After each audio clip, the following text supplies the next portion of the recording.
I try to use my book skills. AM 1200 WCHB Detroit and W260CB Hamtramck, home of the Tom Jordan Morning Show, Motown and Classic Soul.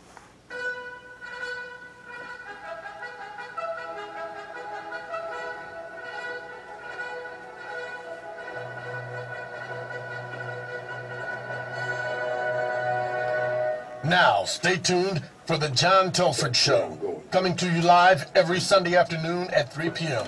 on News Talk AM 1200 and 99.9 FM WCHB. Every Sunday, for this coming half hour, Dr. John Telford and sometimes his guest will be commenting on the state of the schools and related social issues affecting all of us here in mighty Motown.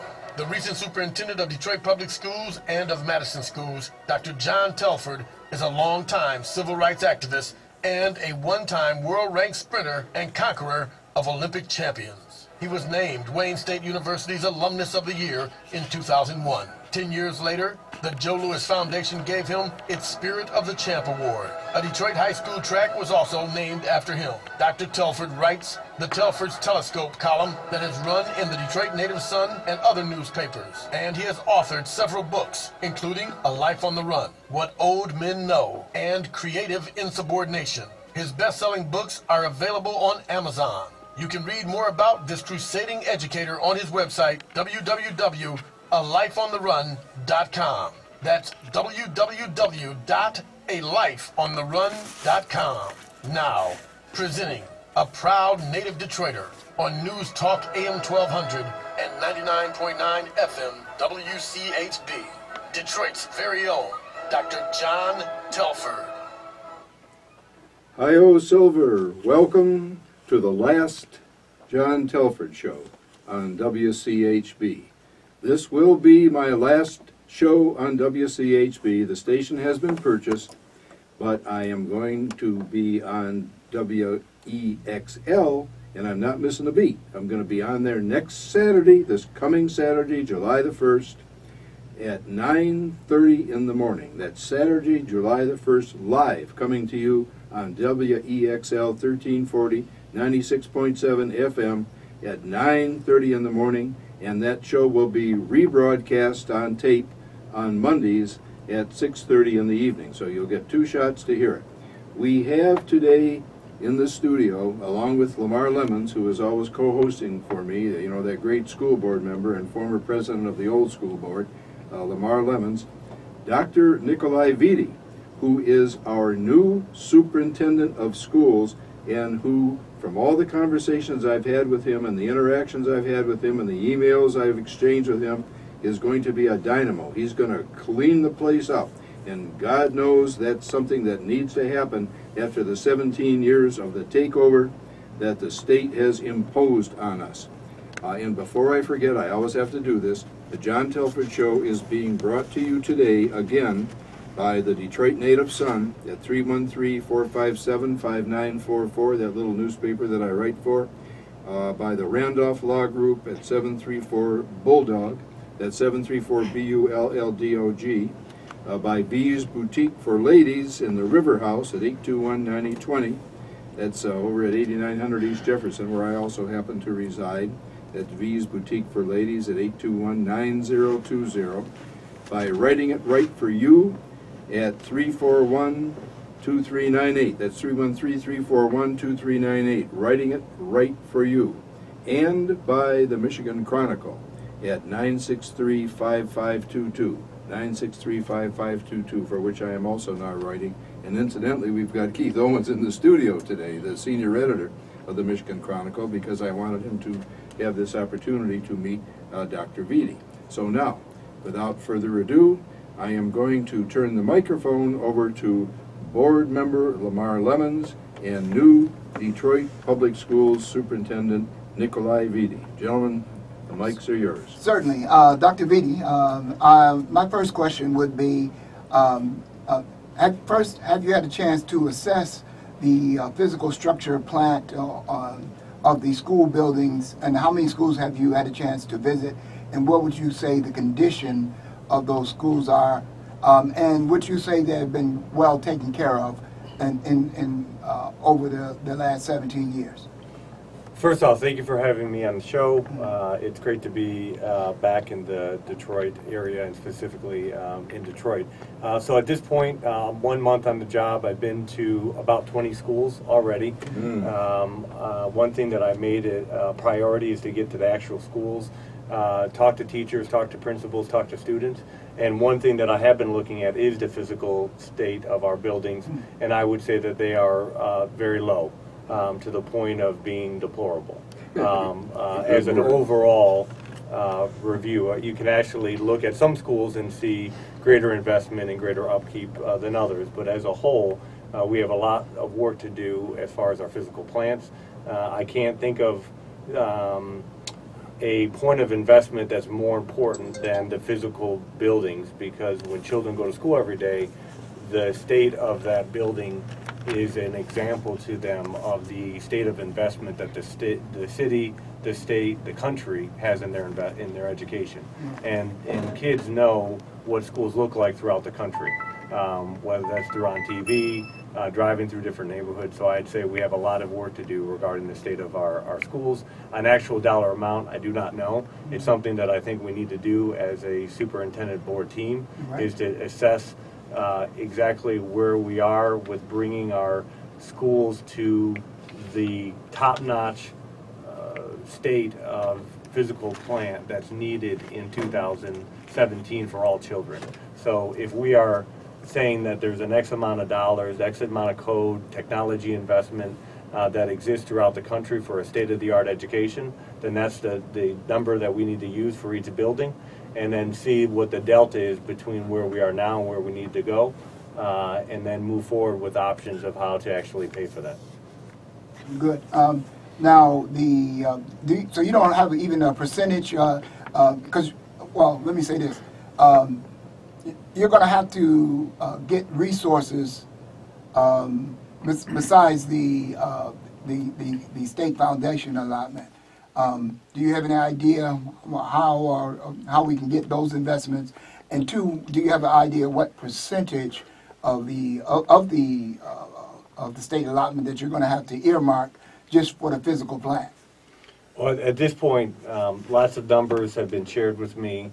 What I'm trying to determine, not only for the physical state of our buildings, but even in other areas, what is the actual factual number? Because it depends on who you talk to. They have a different number, and then each party that gives me a number has different interests involved in that. So I think that's why we need to take a step back as a school district, have a third-party review of the state of our facilities, know what the delta is between where we are and where our children deserve us to be, and then looking at what pots of dollars that we have, which, as we all know, is minimal, what dollars may be owed to us with other entities, and then move forward with a plan of action. But right now, I wouldn't be comfortable enough using numbers because I don't know how factual those numbers are. You may have a better sense of that based on your historical connection to the district and to the state. Okay, and if you had the ability to bond with the citizens, that would normally be an option, but under the Public Act 192 through 197, and the fact that our district is unique in that it's the only bifurcated district. We have Detroit Public Schools, which has no children but has all the debt, and we have Detroit Public Community District, which has all the children, and so the public is kind of confused when you have two different entities, all up two structures all under one entity. And then we have the situation where they're rebuilding stadiums that is going to elongate the time that we'll have to pay down the debt under DPS, and therefore restrict our ability to bond. What do you see, how do you see operating? Well, we want the Pistons to come down, make no doubt, but the billionaires have enough money. Is there any formula or unique thing that you think we can do to have the Pistons still come downtown, but not elongate our obligations as a school district, which is a direct impediment of us paying down our debt so that we can go to the voters for a bond? Detroiters have voted for one bond after another, and in my estimation, the state, who's operated the district for almost all of the bond money, has not done a good job, and most importantly, they haven't done a good job in accounting for those dollars. I mean, do you see $2 billion worth of new construction in the Detroit public schools? I don't know, you've only been around to 20 schools, but I can say I don't see it. How do you Well, the issues that you've raised regarding the stadium process, dollars that should be going to children, specifically for education, are all concerns that I share with you, and I know other board members do as well. I think we're at the right stage to fact find, to exactly find out how many dollars should have gone to us, how many could go to us, and what were some arrangements made prior to the elected board taking office under previous emergency managers, transition managers. We're trying to dig all of that up to understand what exactly was agreed to, what wasn't, and what are our legal options moving forward. But I would say any way that we can go about receiving the dollars that we should have received or we should receive, or even working out some type of deal with the Pistons or the city to make sure that we have additional dollars to upgrade our facilities as needed. So going back to my earlier comment, I want to know what the facts are. Once I know the facts, I'll be more than comfortable in making recommendations to the board so we can discuss those and move forward with how the board collectively thinks we need to move forward. But I would say that where we are right now, as you pointed out, from a taxation point of view, we are handicapped on multiple levels to actually fund the needs that our facility plants deserve. Part of that has to do with all of those dollars going to pay off the debt, but yet having significant gaps as far as fiscal plans are concerned. Right, and in our collective due diligence, we need to make sure we find out the origins of the debt so that we can hold those parties responsible. From what I can tell, the obligations of the debt incurred initially sometime between 2003 and 2007 in terms of the obligations. In fact, Governor Jennifer Granholm took a bond for $200 million. It was the first time that we were going to have to pay down from our state funding allotment instead of a separate bond to pay that out.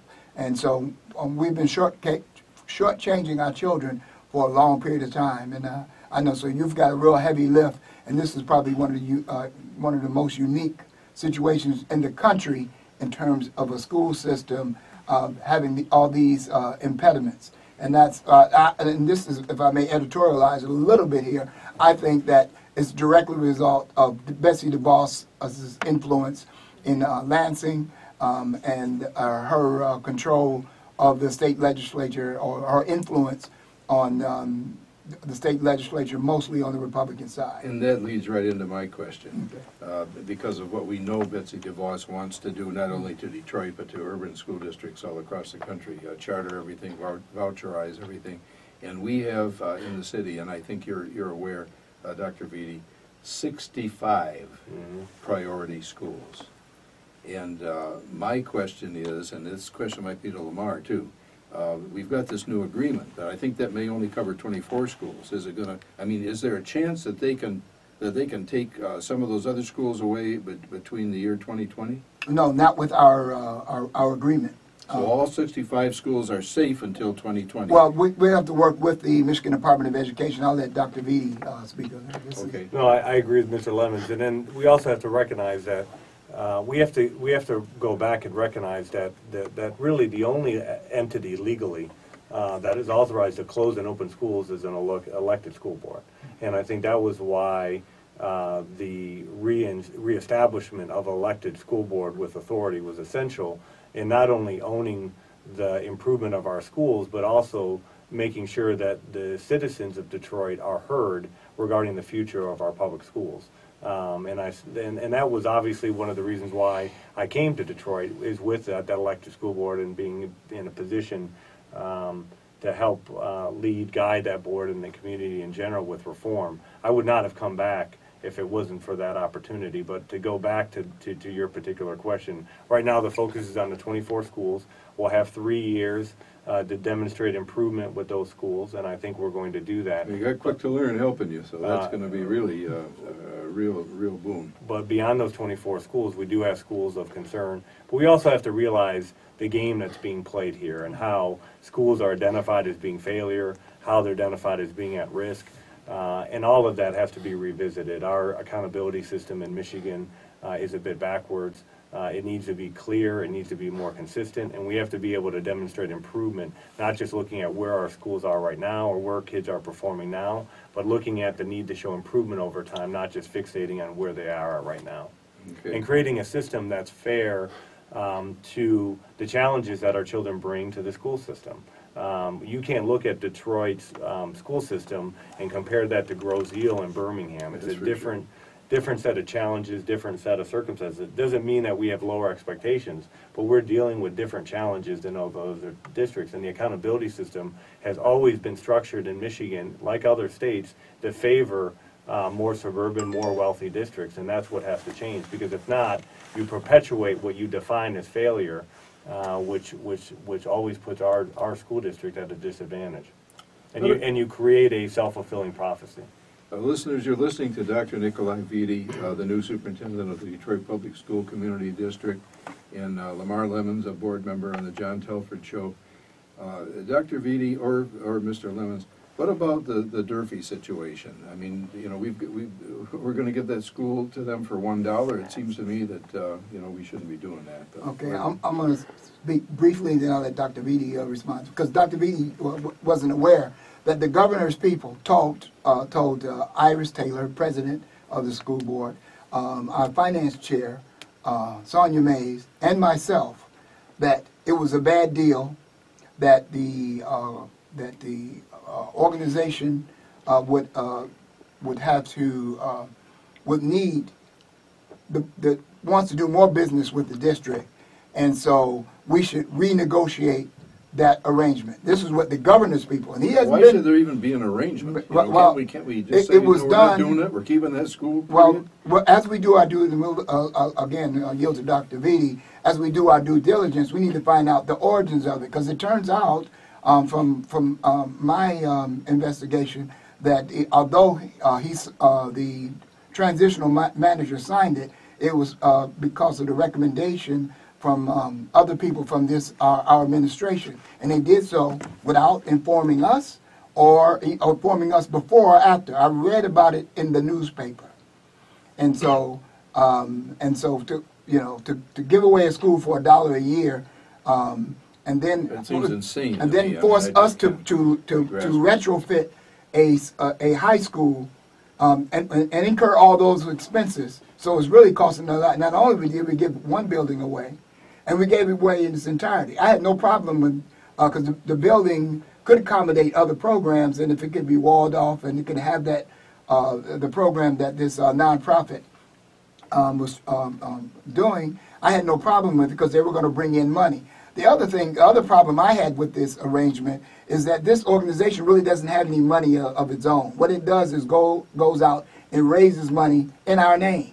And if we have a good superintendent we can raise those same dollars, so that we don't need an intermediary to do that. And all this was done, and of course all this fell into Dr. Vitti's lap. In fact, I don't think, even though I have a tendency to repeat myself, I don't think he even was aware that the governor's people told us that was a bad deal, that the governor's people said that we should renegotiate it, and that even though it was a contract, that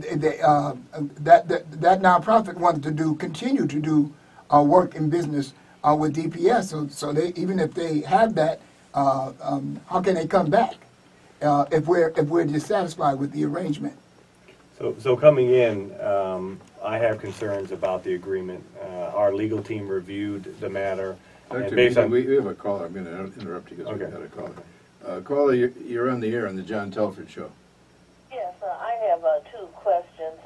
I saw Councilman Cushenberry on TV the other day, and he said the citizens don't really understand what's going on, and he said that if that $34 million decision affected anything, it was the old school district. So please explain, if that's the case, how does that affect our children today by approving that money if it's the old district? That's my first question. And then secondly, I'd like to know how that meeting came out, Mr. Lemmons, with the board Friday. Well, Dr. D, okay. Yeah. Because you have the superintendent there, you hear me all the time.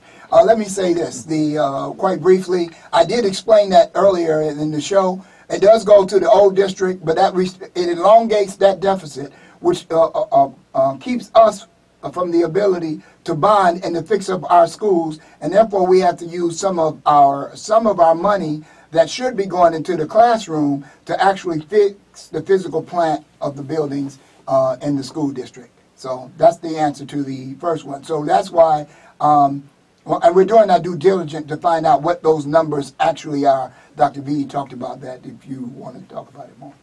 Okay, Yeah. and the Friday meeting, what happened? We decided to do exactly that. The Friday meeting, we decided to go in and do our due diligence to find out exactly what the fiscal impact was going to be on our district. Okay, And to explore legal options moving forward. Go ahead, caller. One last question. If Councilman Sheffield, did she change her mind yet, or do you know? I don't know. That's something with City Council. Okay, thank you. Oh, and Dr. Vitti, would you repeat what you said? Because you didn't hear. Sure. The other next step as a result of Friday's meeting is to fact find so that legally we understand where we stand moving forward on the issue. Another question, is a very concerned question among many others is what's happening with the airplane school. We call it the airplane school, because we Davis Aerospace. Right. Davis Aerospace. Colonel Milber was on this show the other day, and in a very distraught way, he was asking, what can we do to repair that aircraft, to get the school back onto the city airport site, and to get the curriculum back and stop teaching things that weren't relevant to aircraft mechanics.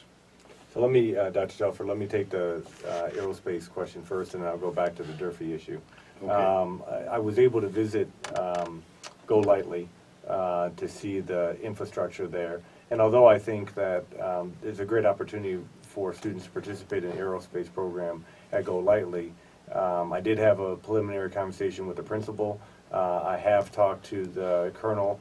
We're going to meet in July. Oh, good. I am interested in taking the program back to the airport. I think from what my understanding is, there's some, again, we always say this, there's some legal issues, there's some logistical issues. I've had a light conversation with some business partners already about the possibility of supporting that transition to bring the program back there. So I think that there's a lot of energy around it. I'm committed to doing it because I think if we're able to do that, we can create a signature, unique program to bring students back into the school district or keep them in the school district, even recruiting students outside of our district, which obviously other districts have been doing that to us over the years. And then in addition, we could better utilize the Go Lightly infrastructure and possibly bring back automotive at that school. Part of that's there, but that infrastructure is unique. The infrastructure is there. We'll just have to enhance it because we know that there's a lot of job opportunities there. So overall, from my perspective, I'm open and interested in moving the program back to the airport. Just have to work through the details with that transition. On the Durfee issue, I agree with Board Member Lemmons. I've said it. The agreement with Life Remodeled at Durfee is problematic. The legal team reviewed it and felt that there was legally no way of getting out of that, and there could be repercussions for breaching the contract that was agreed upon before my arrival and obviously before the elected school board took office. But I think that there's opportunities to revisit the contract to create greater accountability with the entity that we're partnering with, meaning to maybe look at an annual revisiting the contract annually where certain deliverables are made so that building and its intention is actually being done the way it was intended to do. What I don't want to see happen is move forward with that contract agreement and the deliverables aren't met, and then you end up having yet another building in our communities that's not being utilized and ends up being a sore spot rather than being leveraged to do what was intended to happen. In visiting Durfee and Central, I've had an opportunity to visit both buildings. I would agree, going back to our earlier conversation about deplorable conditions, I don't believe students should be in the Durfee building unless we're going to put a significant investment in that building, and I don't think that's where we're at right now. Having visited Central, there has been a significant investment made at Central from prior bonds and then additional monies that are coming from EAA. And I think that there is an opportunity to move the Durfee students at Central. In fact, most of these decisions were made much before my arrival and even before the board took office, this new board in January. So that train has essentially left the station, but there is an opportunity to put the Durfee students with the Central students with air shut doors where they would not interact with each other on campus. Yeah, it's a parental concern. Yeah, so but if you look at it from just a child point of view, put aside all the politics. A child point of view, I think the kids that are really at the Durfee building right now can be better educated and have a better educational experience at Central because of the enhanced building facility. But I do think the board and I need to go back to that contract and see if there's a way out of the contract legally, determine if we want to take on the legal expenses to do that. The board voted 5-2, I believe, not to do that, so meaning not to revisit the actual contract, but I do think that there's an opportunity to revisit the contract and renegotiate the contract to create solid deliverables at the end of each year. And let me say this, because I was one of those two, and the other one, the two was also named Lemmons. And I agree 100% with what the superintendent has just said. However, I know that there's a window where the perhaps Life Remodel, I wasn't going to say their name, but perhaps Life Remodel would choose to revisit the contract if we expressed. Because if they were going to say, no, we're going to take you to court, I would say, okay, back off, do it. But I thought it was an opportunity. And the reason, because I know that there's money out there for a boarding school, and I thought that campus would be the ideal place to put a boarding school. That building, it's historic structure. Although the building, much of it is in deplorable conditions, it can be, with substantial investment, it could be made into a type of boarding school structure there, and which because we have a percentage of our population that have challenges at home, and it's not the best for them, the children, and with the parent agreement, their home may not be the best place for them to receive an education. And I think we do need a couple of single-gender boarding schools in the city as an option. I'm not saying force any parent or any child, but some children, it could be best suited to have that. And I always thought that campus would be the ideal place. It certainly would. And listeners, again, you're listening to Dr. Nikolai Vitti, the new superintendent of DPSCD, and board member Lamar Lemmons on the John Telford Show. There's still a little time left. The call-in number is 568-1200. And I also want listeners to know that this is my last show on this station. I want to repeat this. Tune in this coming Saturday at WEXL 1340. This coming Saturday morning at 9:30, because the John Telford Show is going to WEXL now. It's going to be there every Saturday morning at 9:30 live, and it'll be rebroadcast Monday evenings at 6:30. So write that on your calendars. All of you who've been loyal listeners all these years, I appreciate your listening. I'm not going off the air. I'm going to put this show totally at the disposal of DPSCD.